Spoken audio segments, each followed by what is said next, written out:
Hey, welcome back to Running Fishing. Hey, like I mentioned in another video, I'm going to do a little something about Livescope or just forward array sonar, and then something like 360.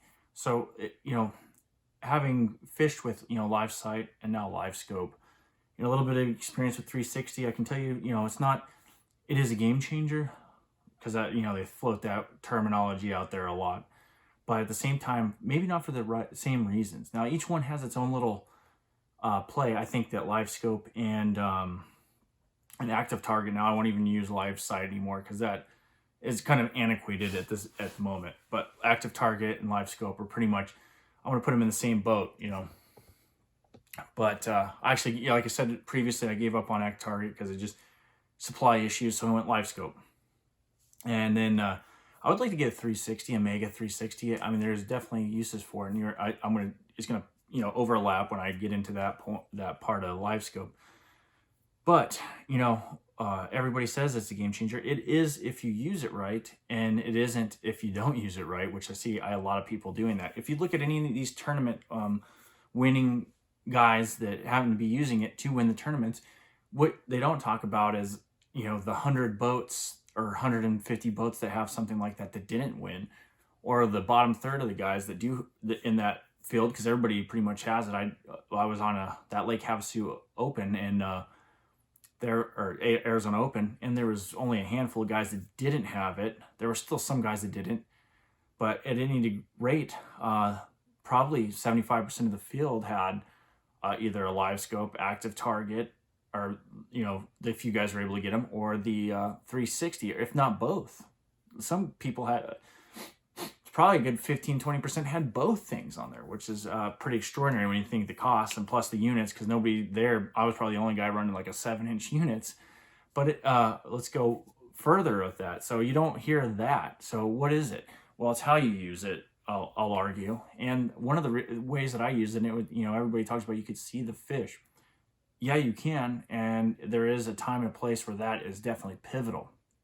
But especially in practice and sometimes seeing activity and how the fish react, that is definitely, but I'd put that at maybe like probably the second or third strength. The first strength with Livescope for myself is one to go back, or you say hypothetically you side scan an object and you go back.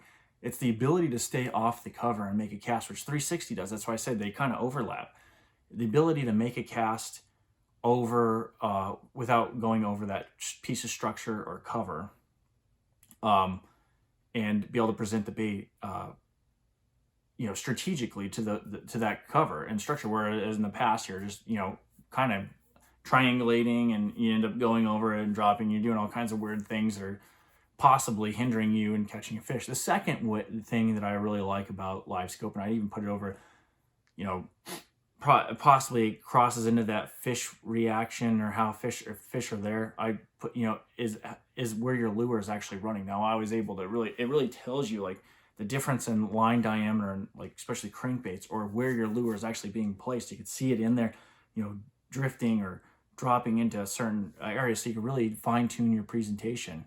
And then thirdly, I'd put that you can actually look and see fish. And the reason I do put that as a third strength of forward array technology, or even 360, because sometimes in 360 you can see fish, and that is because the way fish position themselves plays a role in how you actually see that. Like you can find the structure of the cover and make a presentation and be able to see it and be accurate and still catch fish without actually seeing them on the Livescope or active target or 360. And that is because if they are positioned very close to the bottom, you're not always going to see them. If they're stationary within a piece of cover or within boulders or whatever, you might not be able to see them. But that is definitely one of the strengths. But like I said, I think being able to approach a target and see it, and then two, being able to see your lure, what it's actually doing, those are the top two strengths of this technology. And being able to, if you could just utilize those two things with either one of them, or any one of those three, or I'll put any one of them because I'll do at Mega 360 is slightly different, active target, Livescope are the same, then that's how you utilize that to be effective in the win tournaments and do that. And it's cool. Yeah, you can see fish, and sometimes that a lot of times that does play a role. But for me, so far, being able to target a specific piece of structure or cover and be able to place the bait where I need to place it, those are the pivotal things. Now, if we go into, hummingbirds entering this market too, and we'll see, and I know a lot of people in one of my videos about it, which is just like, oh, wow, they're coming out with the technology. They're like, well, how can they do that? They won't have a black box. The only thing I could think about that, if you look at and I'm going in a little side thing from, the pros and cons of forward array technology, their forward array, their transducer is only one. It looks like it's only one transducer. So I have a feeling, even though they came out with that angle, that it's not going to be as crisp. Now, it could be, I don't know what the processor that they're using in their helixes and solixes are, because a lot of what the boxes that, Lowrance and Garmin use, they're stitching three different transducer images into one. So if Hummingbird had some kind of work around that and is able to utilize the processors that are inside their units, they could have a decent image. I suspect it's not going to be as crisp. I'll tell you, and for three reasons actually. One, they don't have the box, so I'm assuming that their units don't have the processing capabilities. It'd be more like a Panoptix view. Two, what else is it? Oh, their transducer angle.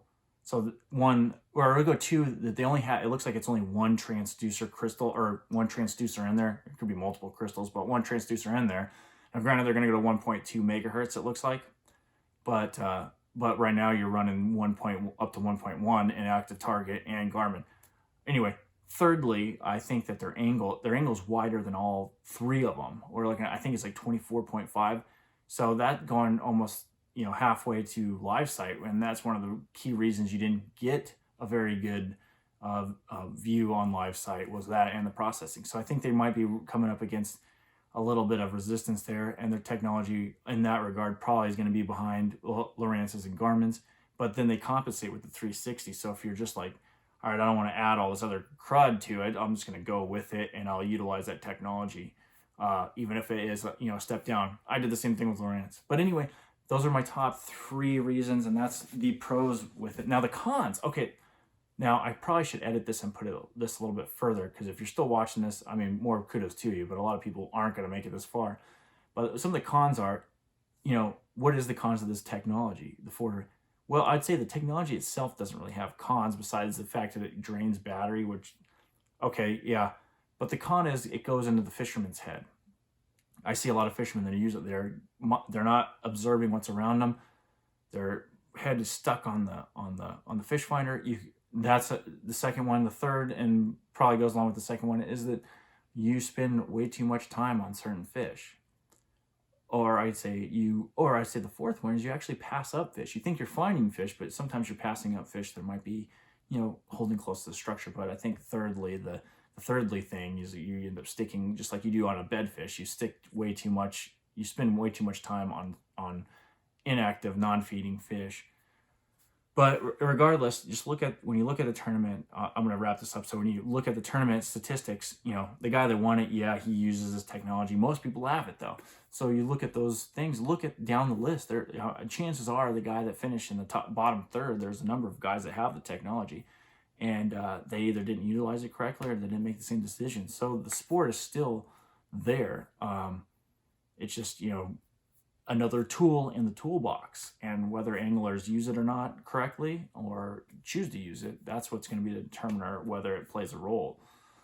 But anyway, like, subscribe. Again, like I've said before, if you go on the Patreon, if you go on and it's like, I think, the price of a cup of coffee for a month, but you get in a drawing.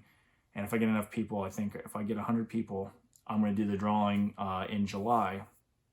And we'll schedule a day. You can go right now. I said that on my last Patreon video. It's going to be, you got a couple of choices. Lake Powell. There's a lake in Montana that I'm not going to disclose because I want to give it away. But if you get it, realistically, you could, if we go at the right time, get a 30-pound bag, smallmouth, if not better, probably your PB. And they're breaking records all the time up there, and there's just giants, and there's not very much pressure. It's real tough to get to. The other way, we can go to something near you, or Table Rock is another one, or Havasu. So Powell, Havasu, somewhere in Montana, and then Table Rock. So one of those lakes, I'll draw somebody, and like I said, you just got to bring yourself out there if you don't want to stay in a tent, hotel. But some of these lakes, you're gonna have to, camp out with me, and but you don't have to bring any fish and stuff, just yourself, and I'll even supply the food. But anyway, peace. I'll talk to you later, and I'll see you in Eufaula.